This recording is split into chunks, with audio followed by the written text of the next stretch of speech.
આજરોજ તારીખ 21/7/2024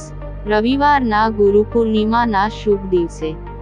Shri Devangbhai Raval, Lions club Surendranagar મેઇનના વર્ષ 2024ને 2025ના નવનિયુક્ત પ્રમુખશ્રી થવા બદલ અભિનંદન અને આ પ્રસંગે સૌરાષ્ટ્ર કચ્છ બહમ સમાજની જિલ્લા પ્રમુખ પ્રશાંત ભટ્ટ, મહામંત્રી અલ્કેશ આચાર્ય, ટ્રસ્ટી સુનિલભાઈ મહેતા અને સુરેન્દ્રનગર વઢવાણ શહેર પ્રમુખ પ્રશાંત ભટ્ટ પકાભાઈ ઉપસ્થિત રહી અભિનંદન આપ્યા.